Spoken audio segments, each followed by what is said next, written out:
Mesdames, Messieurs, bonsoir et merci à tous d'être sur notre télévision. L'actualité de ce 12 mars 2013 est d'abord religieuse avec le début ce mardi au Vatican du conclave pour l'élection du nouveau pape et en début de soirée, les 115 cardinaux ont été enfermés dans la chapelle Sixtine. Un compte rendu dans ce journal avec Léon Magloire Moura. Dans l'actualité locale, nous parlerons de ce décès d'un jeune homme ce décès qui a provoqué donc une grogne au marché Mimboulou où tôles et étalages ont été cassés et une partie du marché a même été brûlée. Et pour des raisons d'enquête, eh bien, les éléments de la police commis à la garde de ce lieu de négoce ont été mis aux arrêts. Bienvenue à tous. Débutons ce journal avec d'abord cette brève qui concerne l'actualité nationale. Le président de la République, Joseph Kabila Kabange, a séjourné ce mardi à Luanda, en Angola, et sur place, il a eu des entretiens d'abord avec son homologue angolais Eduardo dos Santos et également avec son homologue sud-africain Jacob Zuma. Et les trois chefs d'État africains ont discuté du dernier accord cadre signé à Addis Abeba en février dernier, un accord qui oblige l'État congolais à faire des réformes au niveau des institutions et également à restaurer l'autorité de l'État dans les zones à conflit. Ainsi, les trois personnalités ont évalué les moyens à mettre en place pour rétablir la paix dans l'Est de la République démocratique du Congo. Et puisqu'on parle de la paix dans l'Est du pays, sachez que la société civile du Nord Kivu a publié un rapport ce mardi sur les affrontements de deux groupes au sein du M23 dans le Rutshuru et des tirs ont été encore entendus ce mardi matin à Rougari, à 40 km au nord de Goma. Et pour la société civile, ces affrontements ont causé la mort de 13 civils, fait 20 blessés et 2000 ménages sont déplacés.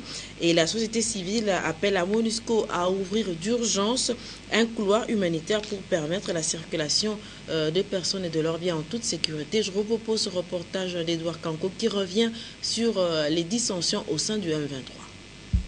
Le mouvement du 23 mars, une force négative qui opère à l'est de la République démocratique du Congo, continue à enregistrer des dissensions en son sein. Lundi 11 mars 2013, les deux ailes du M23 se sont affrontées près du parc Virunga.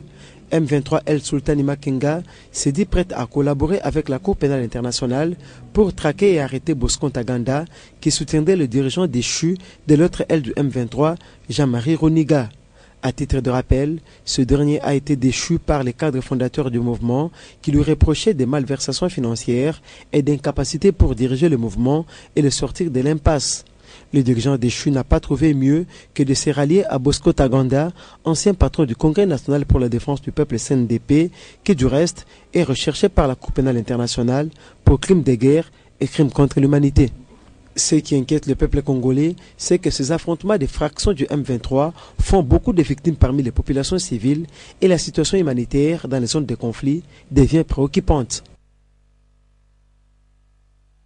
Je vous le disais en début de journal que le meurtre d'un jeune homme au marché Mimboulou a provoqué la révolte des vendeurs de ce lieu de négoce. Le corps a été également retrouvé toujours sur place et une partie du marché a été brûlée. Les étalages et tôles ont été cassés et pour des raisons d'enquête, la police, les agents, les éléments de police commis à la garde de ce lieu de négoce ont été mis aux arrêts. Un reportage de Jean-Paul Maniba rendu par Antoine Rochimboui. Plus d'acheteurs et vendeurs au marché Mimboulou olympique de la commune Katouba la journée du 12 mars 2013.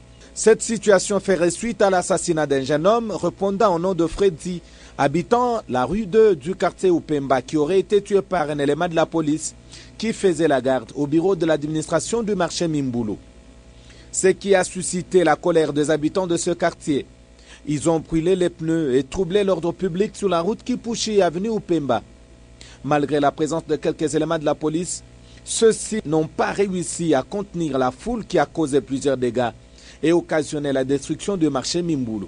Arrivé sur place avec une forte équipe des éléments de la police, le bourgmestre Richard Kaozi de la commune Katouba s'est rendu d'abord à la maison du jeune homme tué. Ici, les membres de famille sont inconsolables.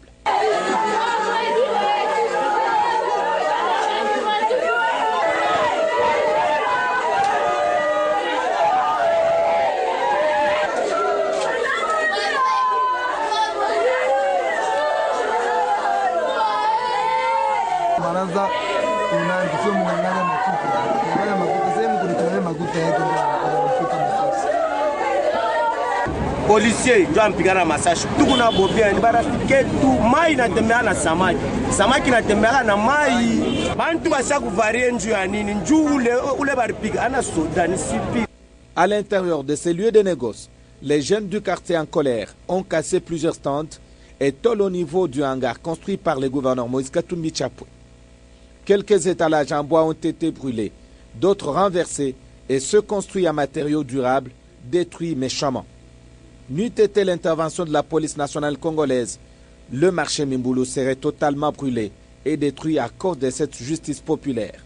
Et selon le bourgmestre de la commune Katouba, tous les policiers qui ont passé la nuit à la garde au marché Mimbulu sont momentanément arrêtés pour raison d'enquête et le corps du jeune homme tué est gardé à une morgue de la ville. Et parlons religion à présent, avec le début ce mardi soir au Vatican du conclave des cardinaux pour l'élection du nouveau pape successeur de Benoît XVI. Les 115 cardinaux sont enfermés dans la chapelle Sixtine, comme le veut la tradition, et parmi eux 11 cardinaux du continent africain, dont Laurent Mosengo Passigna, archevêque de Kisangani. M. Vincent Lukamba est au menu de cette rencontre un sujet très important: comment vivre en sécurité avec la radioactivité. Reportage. Utiliser ou exploiter positivement la radioactivité peut constituer une richesse d'une nation et contribuer ainsi à son développement. C'est le cas de pays tels que le Nigeria et autres à travers le monde. Et une gestion ou exploitation irrationnelle en cette matière peut occasionner des conséquences incalculables. D'où ce thème de point de presse: comment vivre en sécurité avec la radioactivité, thème développé par le professeur Vincent Lukanda Mwamba de l'université de Kinshasa en week-end. D'autant plus que vous êtes la société civile, cela vraiment me va tout droit au cœur et je pense qu'il y a un espoir dans notre contrée ici pour qu'on puisse bien vivre avec notre radioactivité. Devant les chevaliers de la plume et du micro de Lubumbashi, l'orateur Vincent Lukanda Mwamba, en même temps commissaire général à l'énergie atomique, a démontré et donné les stratégies pour y arriver. Aujourd'hui, nous avons eu une grande opportunité pour montrer à notre population que la radioactivité, ce n'est pas une pauvreté. La radioactivité, c'est quelque chose que nous pouvons exploiter positivement. Alors pour cela, il faut que nous apprenions à nos enfants et à nos experts à mieux l'utiliser pour le développement socio-économique de notre pays. C'est ça l'essentiel du message que j'ai apporté. Alors j'ai un peu expliqué ce que c'est la radioactivité. J'ai montré qu'il y a des pays tels que le Niger qui en font une richesse, la Namibie qui en font une richesse, pourquoi pas nous? Mais il faut que nous respections quand même les principes, les normes de radioprotection pour que nos populations n'en souffrent pas. À toutes les zones d'ombre ou questions posées, les réponses claires et précises ont été données. Il est à noter que c'est sur invitation de la société civile du Katanga que Vincent Lukanda Mwamba, numéro 1 du commissariat général à l'énergie atomique, a animé ce point de presse. Et hier lundi 11 mars, la mairie de Lubumbashi a lancé les activités du mois de la femme au centre de jeunes de la Katouba. Plusieurs activités socio-culturelles, sportives et également des exposés seront au rendez-vous, et cela dans les cadres de la lutte contre les violences faites aux femmes et aux jeunes filles. Un tournoi de football a également été lancé ce même jour. Un reportage de Jean-Paul Malimba, Linda Lucal. Ensemble contre la guerre et les violences à l'égard des femmes et des jeunes filles, en consolidant la paix et la justice en République démocratique du Congo. Tel est le thème du lancement officiel des activités du mois de la femme ce 11 mars au centre des jeunes de la Katouba devant plusieurs invités. Nous sommes durant le mois de mars, le mois qui depuis un temps est consacré aux activités sur la promotion des droits de la femme. Donc nous sommes durant le mois de la femme. Le centre de jeunes étant une institution des jeunes,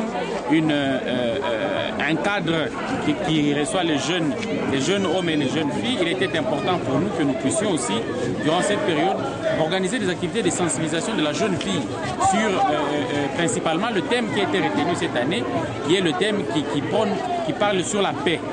Après l'animation socio-éducative par la troupe théâtrale des jeunes de la Katouba, le docteur Françoise Kiembe a exposé sur la problématique des violences faites à la femme et à la jeune fille en RDC en condamnant toutes les formes de violence, même sur les milieux scolaires, qui doivent être dénoncées.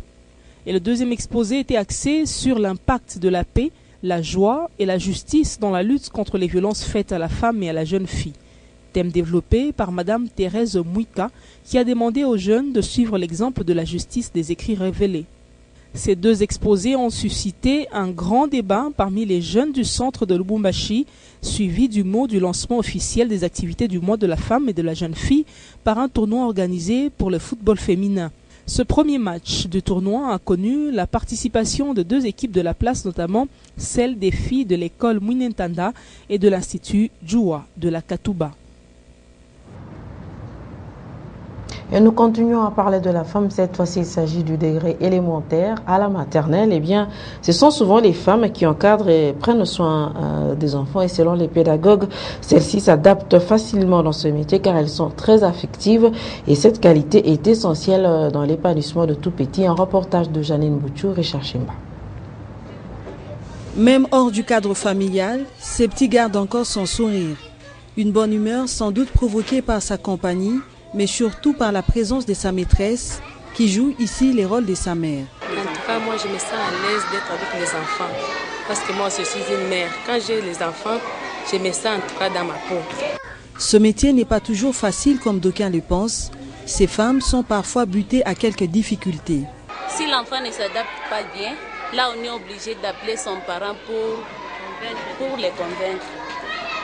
Les enfants qui sont très gâtés à la maison, ils ne veulent pas se détacher de leurs parents. Quand ils arrivent à l'école, c'est très difficile de s'intégrer dans la société avec les autres. La plupart des responsables des écoles maternelles préfèrent engager les femmes que les hommes. Selon eux, les femmes s'adaptent facilement dans ces métiers. Les hommes sont rares ceux qui supportent les caprices des enfants. C'est pourquoi ce n'est pas une discrimination, c'est pourquoi nous avons voulu engager les femmes que les hommes. Et les femmes ont une disposition beaucoup plus affective pour pouvoir garder bien les enfants. Les femmes sont aussi plus sollicitées dans les décrets élémentaires et moyens. Et les abonnés de la SNEL localisés entre la chaussée de Kasenga et l'avenue Neflier au quartier Bel Air ont déploré le non-respect du système de délestage dans leur quartier. Ceci est à la base de la décomposition de leurs denrées alimentaires stockées dans les réfrigérateurs. Et cette situation a suscité des mécontentements de ces abonnés de la SNEL. Un reportage de Jean-Paul Malimba, Maurice Marcel.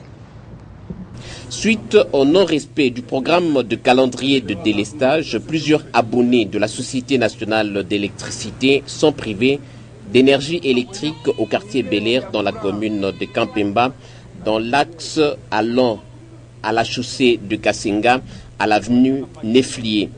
Conséquence, dans quelques ménages et alimentations, les denrées alimentaires stockées dans les frigos et congélateurs se détériorent, situation que déplorent la plupart des abonnés mécontents.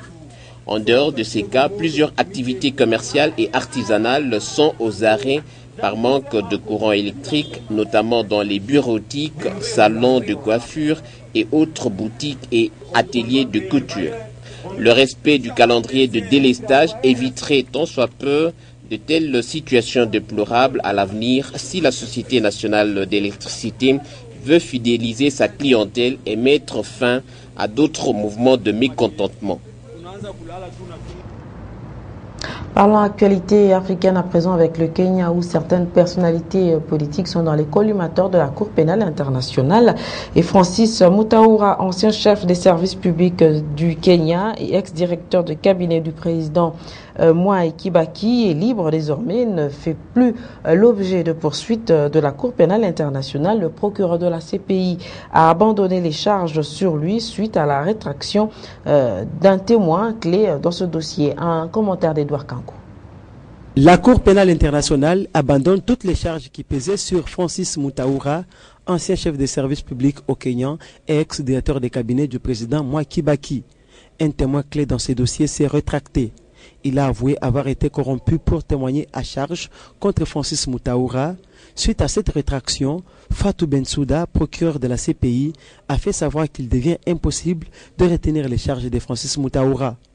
Toutefois, Madame le procureur de la Cour pénale internationale a précisé que le co-accusé de Moutaoura, c'est-à-dire Uhuru Kenyatta, le tout nouveau président élu du Kenya, fait toujours l'objet de poursuites pour crimes de guerre et crimes contre l'humanité commis au Kenya entre 2007 et 2008 après les élections présidentielles. On rappelle que Kenyatta l'a emporté récemment aux élections présidentielles qui se sont tenues au Kenya avec comme challenger le Premier ministre Raila Odinga qui du reste avait du mal à digérer sa défaite aux urnes. Et nous allons parler sport avant de nous quitter. Il s'agit de la 3e édition du tournoi de tennis de vétérans qui a lancé ses confrontations ce mardi 12 mars. Et cela au cercle SNCC en fin d'après-midi. Un reportage de Christopher Chitamba, Meshakaepi. Depuis maintenant 2 années, Lubumbashi accueille un tournoi de tennis dénommé Tournoi de l'amitié. Et pour cette année 2013, l'organisatrice Karine Katumbi n'a pas dérogé à la règle. Ce mardi 2012, la 3e édition a ouvert ses portes au cercle SNCC. Le tournoi réunit tout le pays. 15 tennismen sont venus de partout en République démocratique du Congo pour tenter de prendre des mains de Moïse Katumbi le trophée qu'il détient depuis ces 2 éditions. La délégation du Sud Kivu est venue avec un message particulier et bien imprimé. Hôte de la compétition, M. Nicolas Grégoire, PCA de la SNCC, s'est adressé aux compétiteurs. D'autres tournois sont organisés et c'est effectivement une très bonne chose dans ce superbe club de la SNCC. Donc je vous remercie, bonne compétition et voilà, on se reverra sur le terrain. Merci encore, Mme Katumbi. Applaudissez. Autour de Gentil Marcel Baténa, secrétaire du tennis club SNCC de Rancherière. Nous vous souhaitons la bienvenue au tennis club de SNCC. Au nom du président du club qui est empêché, je tiens à vous remercier tous d'avoir répondu à notre invitation. Le remerciement s'adresse plus particulièrement à son excellence ainsi qu'à son épouse pour avoir accepté de parrainer ces tournois. Le superviseur du tournoi, Ibrahim Yoka, a lui pensé à nos frères de l'Est, victimes d'une guerre injuste et incapables de pouvoir se déplacer jusqu'à gagner la ville de Lubumbashi.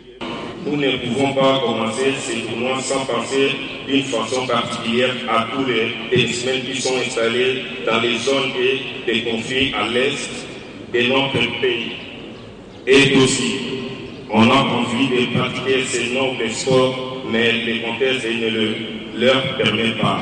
Ainsi, à chaque balle envoyée, à chaque set gagné ou perdu, à chaque match gagné ou perdu, et à chaque prix gagné, pensons à nos frères tennismen du Kivu. Organisatrice, Karine Katumbi a ouvert les paris en ces termes. Plus particulièrement le tennis club de la SNCC d'avoir accepté d'abriter la 3e édition du tournoi des vétérans hommes gratuitement, je le souligne. Je vous en remercie et je souhaite à tous les participants de passer un bon moment dans la convivialité et le fair play et que le meilleur gagne. Je déclare donc la 3e édition du tournoi des vétérans hommes ouverte ce jour, 11 mars 2013. Je vous remercie. Merci. Merci beaucoup. Applaudissez. L'ambiance était au rendez-vous et cela a été visible. Tous les athlètes ont défilé devant la tribune pour saluer le couple Katumbi avant de se lancer à la chasse au sacre. Voilà, mesdames, messieurs, ainsi se termine cette édition du journal. Et je vous rappelle que dans l'actualité de ce 12 mars 2013, nous avons d'abord parlé religion avec le début ce mardi du conclave de 115 cardinaux au Vatican. Un conclave qui devrait en principe aboutir à l'élection du nouveau pape successeur de Benoît XVI. Et parmi les 11 cardinaux africains qui sont dans la chapelle Sixtine, il faut retenir également la présence de Mosengo Passigna, archevêque de Kisangani. Et nous avons également parlé de ce meurtre de ce jeune homme dont le corps a été retrouvé au marché Mimboulou et une révolte donc a été enregistrée au sein de la population qui a brûlé une partie du marché. Les tôles et les étalages ont été cassés et pour des raisons d'enquête, eh bien les éléments de la police commis à la garde de ce lieu de négoce ont été mis aux arrêts. Merci.